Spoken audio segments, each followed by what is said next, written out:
आदरणीय मेरे प्रिय दोस्तों और भक्तों, नंदगांव से अक्रूर जी के साथ प्रस्थान करने के पश्चात श्री कृष्ण बलदेव ने कृपा का जो सिलसिला था वह शुरू कर दिया और अपने कृपा पात्र सबसे पहले सुदामा माली और कुब्जा पर कृपा की।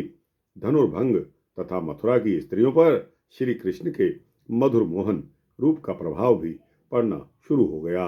दोस्तों, सुदामा माली और कुब्जा पर कृपा करने का यह सूक्ष्म वृत्तांत आपके समक्ष रखने जा रहा हूँ। दोस्तों, यह वृत्तांत लगभग 10 मिनट का होने वाला है। आपसे विनती है कि बने रहिए। इस वृत्तांत के अंत तक आपको स्वयं पता चलेगा कि श्री कृष्ण ने सुदामा माली और कुब्जा पर किस प्रकार कृपा की। उम्मीद करता हूँ कि आप इस पूरे वृत्तांत को सुनकर ही अपने दूसरे कार्यक्रम की तरफ अग्रसर होंगे। दोस्तों, इस वृत्तांत को शुरू करने की इजाजत दें।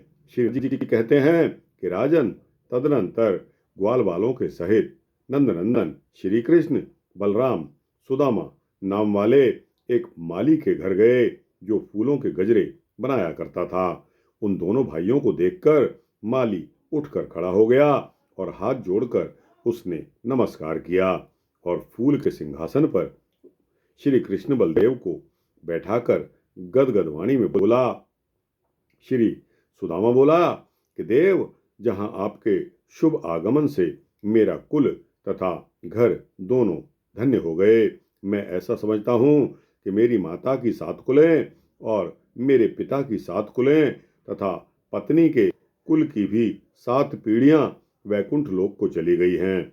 आप दोनों परिपूतम परमेश्वर हैं और इस भूतल का भार उतारने के लिए इस यदुकुल में अवतीर्ण हुए हैं। मुझ दीन अतिदीन के घर आए हुए आप दोनों भाइयों को मेरा नमन है। आप परात्पर जगदीश्वर हैं। नारद जी कहते हैं कि राजन, इस प्रकार कहकर माली ने पुष्प निर्मित सुंदर हार और भ्रमरों की गुंजार से निनादित मकरंद इत्र फुलेल आदि निवेदित करके प्रणाम किया। बलराम सहित भगवान श्री हरि ने उस पुष्प राशि को धारण करके निकटवर्ती गोपों को भी दिया और हंसते हुए मुख से उस माली के लिए बोले कि हे सुदामन, मेरे चरणार बिंदों में सदा तुम्हारी गुरुतर भक्ति बनी रहे। मेरे भक्तों का संग आपको प्राप्त हो और इसी जन्म में तुम्हें मेरे स्वरूप की प्राप्ति हो जाए। तदनंतर बलदेव जी ने भी उसके कुल में निरंतर बढ़ने वाली लक्ष्मी प्रदान की। राजन, फिर वे दोनों भाई वहां से उठकर दूसरी गली में गए। वहां मार्ग में एक कमल नयनी कामिनी जा रही थी। उसके हाथों में चंदन का अनुलेप पात्र था। अवस्था में वह युवती थी, किंतु शरीर से कुबड़ी दिखाई देती थी। माधव ने उससे पूछ लिया। क्या पूछा? माधव जी ने पूछा कि हे सुंदरी, तुम कौन हो और किसकी प्रिया हो? किसके लिए यह चंदन घिस कर ले जा रही हो? हम दोनों को भी यह चंदन दे दो, इससे शीघ्र ही तुम्हारा कल्याण होगा। सैरंध्री बोली, हे सुंदर शिरोमणे, मैं कंस की दासी हूँ और महामते मेरा नाम कुब्जा है। मेरे हाथ का घिसा हुआ चंदन भोजराज कंस को बहुत प्रिय है।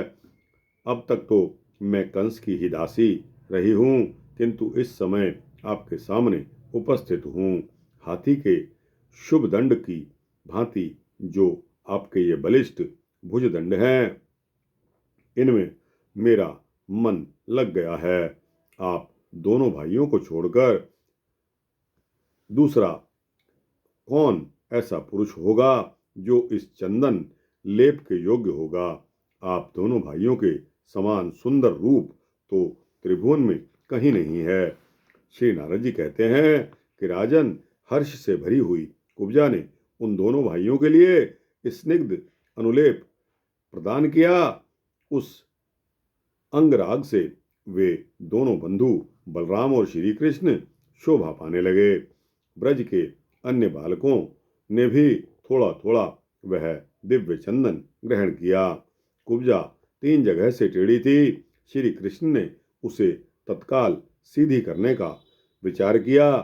उन सर्वव्यापी परमेश्वर ने अपने चरणों द्वारा उसके पैरों के अग्रभाग को दबाकर उत्तम हाथ की 2 उंगलियां से अपनी उसकी ठोड़ी पकड़ ली और लोगों के देखते देखते उसके 3 जगह से टेढ़े शरीर को उचका दिया। फिर तो वह उसी समय छड़ी के समान देह वाली अत्यंत रूप सौंदर्य के से संपन्न तनवंगी तरुणी हो गई और वह अपनी दीप्ति से रंभा को भी तिरस्कृत करने वाली थी। उसके हृदय में काम भाव का उदय हुआ और उससे विह्वल होकर उस पवित्र मुस्कान वाली सैरंध्री ने श्री हरि का वस्त्र पकड़कर इस प्रकार कहा। सैरंध्री बोली कि सुंदर प्रवर, अब तुम शीघ्र ही मेरे घर चलो, निश्चय ही मैं तुम्हें छोड़ नहीं सकूंगी। तुम तो सबके मन की जानने वाले हो, मुझ पर कृपा करो। रसिकेश्वर, रसिक शेखर, मानद, तुमने मेरे मन को बड़े वेग से मथ डाला है। श्री नारद जी आगे कहते हैं कि राजन, तब सारे गोप अहो यह क्या परस्पर इस प्रकार की बातें करते हुए ताली पीट पीट कर हंसने लगे। बलराम जी भी बड़े गौर के साथ ये सब देख रहे थे। उस सुंदरी के अपने घर से चलने के लिए प्रार्थना करने पर भगवान श्री हरि ने यह उत्तम बात कही। भगवान श्री हरि क्या बोले? भगवान श्री हरि बोले कि अहो यह मथुरापुरी अत्यंत धन्य है, जहाँ बड़े सौम्य स्वभाव के लोग निवास करते हैं, जो अपरिचित राहगीरों को भी अपने घर बुला ले जाते हैं। सुंदरी, मैं घूम फिरकर मथुरापुरी का दर्शन करके तुम्हारे घर जरूर आऊंगा। श्री नारद जी कहते हैं कि राजन, स्नेहमयी वाणी द्वारा श्री कृष्ण ने इस प्रकार कहकर उसके हाथ से अपने दुपट्टे का छोर खींच लिया और राजमार्ग पर आगे बढ़ते हुए उन्हें कुछ धनी वैश्य दिखाई दिए। उन उत्तम बुद्धि वाले वैश्यों ने पान, फूल, इत्र, दूध और फल आदि के द्वारा श्री हरि का पूजन करके उन्हें उत्तम आसन पर बैठाया और उनके चरणों में प्रणाम किया। वैश्य बोले कि देव, यदि यहाँ आपका राज्य स्थापित हो जाए तो हम आत्मीय जनों का सदा ध्यान रखें। हम आपकी प्रजा हैं। प्रायः राज्य मिल जाने पर कोई किसी का स्मरण फिर नहीं करता। श्री नारद जी आगे कहते हैं कि राजन, तब अच्युत ने सुंदर मंद मुस्कुराहट के साथ उन वैश्यों से पूछा, धनुष का स्थान कौन है? किंतु वे वैश्य बड़े चालाक थे। उन्हें धनुष के तोड़ दिए जाने की आशंका हुई, इसलिए वे भगवान को उसका स्थान नहीं बता रहे थे। किंतु उसके रूप, गुण और माधुर्य से मोहित होकर जो अन्य मथुरावासी थे, वे उन्हें धनुष दिखाने की इच्छा से बोले कि कुमार, आइए देखिए वह धनुष। तब उनके दिखाए हुए मार्ग से श्री कृष्ण ने धनुषशाला में प्रवेश किया। वे मथुरावासी समवयस्क पुर बालकों के साथ मैत्री भाव की स्थापना भी करते जाते थे। वह धनुष सुनहरे बेल बूटों से चित्रित था। उसकी लंबाई 7 ताड़ के वृक्षों के बराबर थी। वह देखने में इंद्रधनुष सा प्रतीत होता था। वह इतना अधिक भारी था कि 5000 मनुष्य एक साथ मिलकर ही उसे एक स्थान से दूसरे स्थान पर ले जा सकते थे। उसका निर्माण 8 धातुओं से मिलकर बना हुआ था।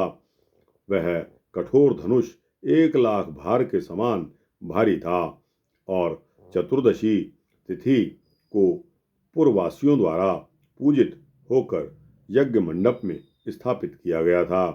पूर्व काल में भृगुकुल नंदन परशुराम जी ने राजा यदु को वह धनुष दिया था। माधव श्री कृष्ण ने उसे देखा। वह कुंडली मारकर बैठे हुए शेषनाथ के समान प्रतीत होता था। लोग मना करते रह गए, किंतु श्री कृष्ण ने हठपूर्वक उस धनुष को उठा लिया और पूर्ववासियों के देखते देखते खेल खेल में उसके ऊपर प्रत्यंचा चढ़ा दी। राजन, फिर श्री हरि ने अपने भुजदंडों से उस धनुष को कान तक खींचा और जैसे हाथी ईख के डंडे को तोड़ डालता है, उसी प्रकार उसको बीच से खंडित कर दिया। टूटते हुए धनुष की टंकार बिजली की गड़गड़ाहट के समान प्रतीत हुई। इससे भू आदि 7 लोकों तथा 7 पातालों सहित सारा ब्रह्मांड गूंज उठा। दिग्गज विचलित हो गए, तारे टूटने लगे, भूखंड मंडल कांप उठा। पृथ्वी पर रहने वाले लोग के कान तत्काल बहरे से हो गए। वह शब्द 2 घड़ी तक कंस के हृदय को विदीर्ण करता रहा। उस धनुष की रक्षा करने वाले आतताई असुर अत्यंत कुपित होकर उठे और श्री कृष्ण को पकड़ लेने की इच्छा से परस्पर कहने लगे कि बांध लो इसे। उन्हें सशस्त्र आक्रमण करते देख बलराम और श्री कृष्ण ने धनुष के दोनों टुकड़े लेकर उन्हें दुर्मद दैत्यों को बड़े वेग से पीटना शुरू कर दिया। धनुष खंडों के अत्यंत प्रबल प्रहार से कितने ही वीर तत्काल मूर्छित हो गए। किन्हीं के पांव टूटे, किन्हीं के नख फूटे और कितने ही कंधे और बाहुदंड खंडित हो गए। इस प्रकार 5000 दैत्यवीर भूमि पर प्राण शून्य होकर सो गए। समस्त मथुरावासियों में हलचल मच गई। बहुत से लोग उस घटना को देखने के लिए दौड़ आए। नगरी में सब ओर कोलाहल सा होने लगा और वहां के लोगों के मन में बड़ा भारी भय व्याप्त हो गया। भोजराज कंस के सभा मंडल का छत्र अकस्मात टूटकर गिर पड़ा। नरेश्वर, ग्वाल बालों तथा बलराम जी के साथ श्री कृष्ण संध्या के समय धनुषशाला से नंदराज के निकट तेजी से आ गए, मानो वे अत्यंत डर गए हों। गोविंद का वह अद्भुत सुंदर रूप देखकर मथुरापुरी की वनिताएं विशेष रूप से मोहित हो गई। उनके वस्त्र खिसक गए, गुथी हुई चोटियां ढीली पड़ गई, हृदय में प्रेम जनित पीड़ा उत्पन्न हो गई और वे अपनी सखियों से परस्पर इस प्रकार कहने लगी।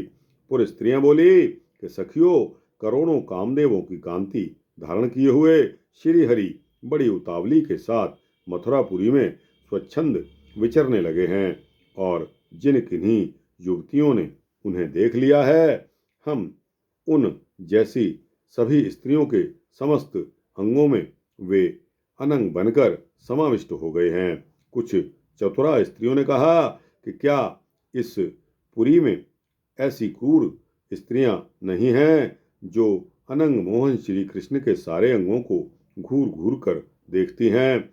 हम सब उन परमानंदमय सर्वांग सुंदर श्री कृष्ण को भर आंख नहीं निहारती क्या? सखी, किसी एक ही अंग से सौंदर्य माधुर्य दिखाई देता है और वहीं हमारे नेत्र पतंग के समान टूट पड़ते हैं, परंतु जो सर्वांग सुंदर एवं मनोहर हैं, उन्हें केवल नेत्र से पूर्णतया कैसे देखा जा सकता है?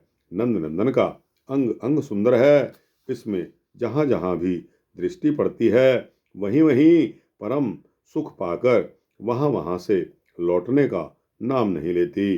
वे लावण्य के महासागर हैं, उनमें सारा चित्त किस तरह लगा है, मानो उसी में डूब गया हो।